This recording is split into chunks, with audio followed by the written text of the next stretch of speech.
আজকে আমি আটা আর আলু দিয়ে দারুণ টেস্টি মুচমুচে স্ন্যাক্স রেসিপি আপনাদের সাথে শেয়ার করব, যেটা খেতে দুর্দান্ত টেস্টি হয়।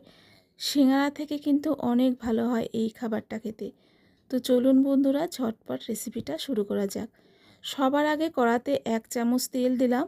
সাদা তেল দিয়েছি আর তাতে অল্প করে কাঁচা জোয়ান দিয়ে দিলাম। জোয়ানটা হালকা করে ভেজে নেব।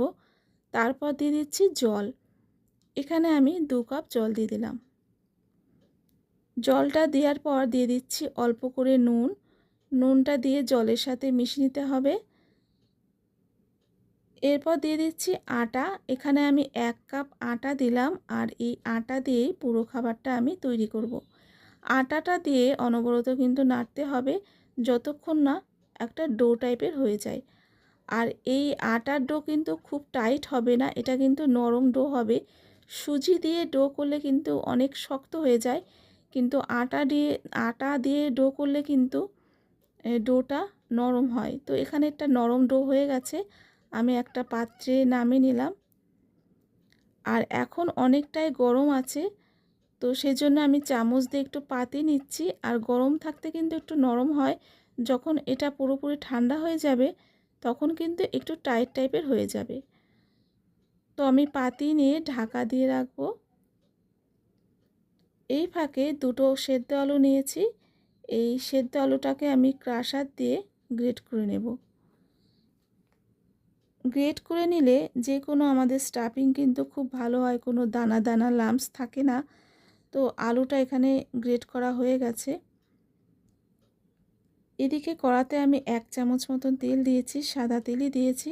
তাতে কিছুটা বাদাম দিয়ে দিলাম। বাদামটাকে একটু লাল করে ভেজে তুলে নিলাম। আর ওই একই তেলে দিয়ে দিলাম অল্প করে জিরে, গোটা জিরে আর মৌরি। এগুলো দিয়ে একটু হালকা করে ভেজে নিচ্ছি।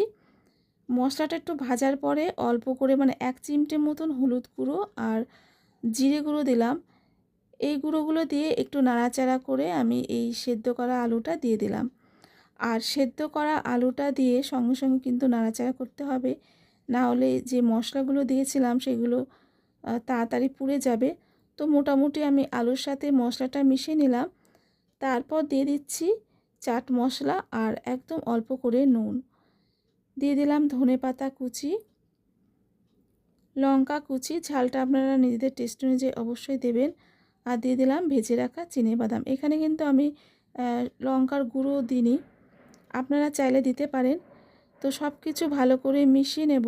আর মেশালেই কিন্তু আমাদের আলুর স্টাফিংটা একেবারে রেডি হয়ে যাবে। আমি এই খাবারটা সম্পূর্ণ নিরামিষ করেছি, আপনারা চাইলে পেঁয়াজ কুচি দিতে পারেন, কিন্তু নিরামিষ করেও যে এটা এতটাই টেস্ট হয়েছিল বন্ধুরা, আপনারা বানিয়ে দেখবেন, দারুণ লাগে খেতে। এদিকে দেখুন, এই আটাটা যে আমি রেখেছিলাম ঠান্ডা করার জন্য, এটা একেবারে ঠান্ডা হয়ে গেছে আর একটু সামান্য টাইট হয়ে গেছে। আর নরম নরম লাগছিল বলে আমি গুঁড়ো আটা দিয়ে ভালো করে মেখে নিচ্ছি। আর আটাটাকে কিন্তু খুব ভালো করে মেখে নেবেন অবশ্যই। এরপর থেকে আমি 4টে লেচি, বড় বড় লেচি বের করে নিচ্ছি। একটা লেচি নিয়ে নিলাম। এবার এই লেচিটাকে আমি আটার গুঁড়ো দিয়ে বড় করে রুটি করে নেব।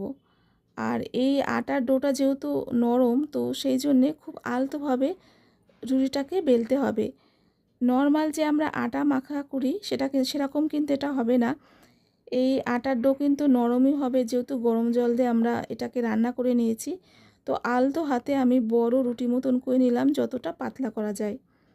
খুব বেশি মোটা কিন্তু করবেন না। তারপর একটা ছোট গ্লাস দিয়ে এইভাবে শেপ করে নিচ্ছি।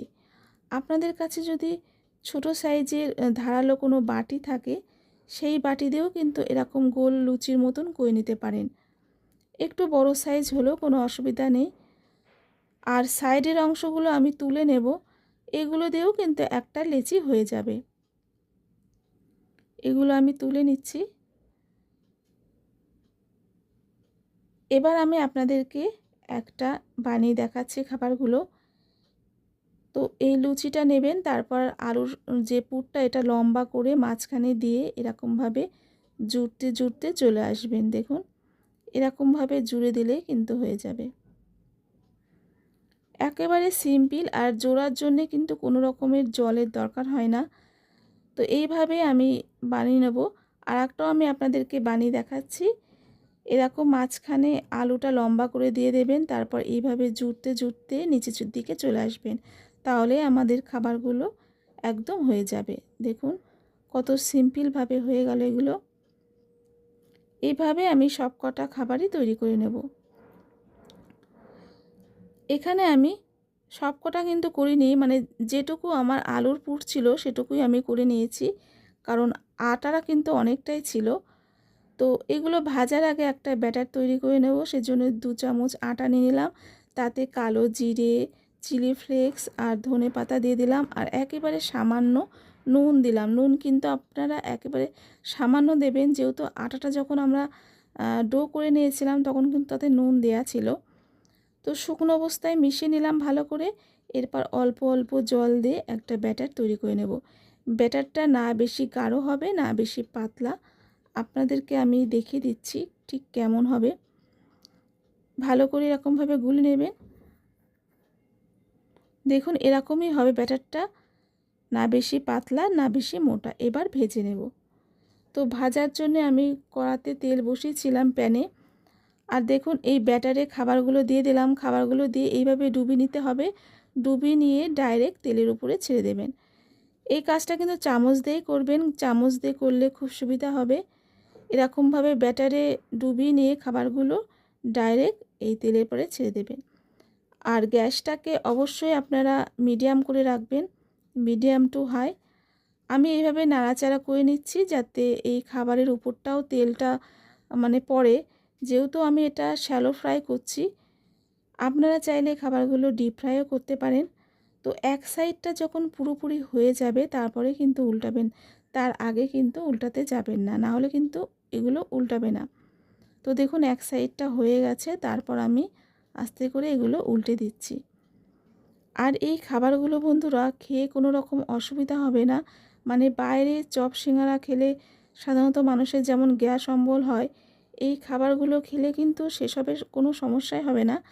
আপনারা বানিয়ে দেখবেন, মানে গ্যাস অম্বল যাদের সমস্যা তাদের কিন্তু এগুলো হবে না। আটা দিয়ে তৈরি, তো খেতে তো খুবই ভালো আর খুবই মুচমুচে হয়। অনেকক্ষণ ধরে কিন্তু এই খাবারগুলো ক্রাঞ্চি ভাবটা থাকে। তো আমি সব সাইডটাই কিন্তু ভেজে নিচ্ছি, আর দেখুন এগুলো কিন্তু লাল লাল করে ভাজা হয়ে গেছে।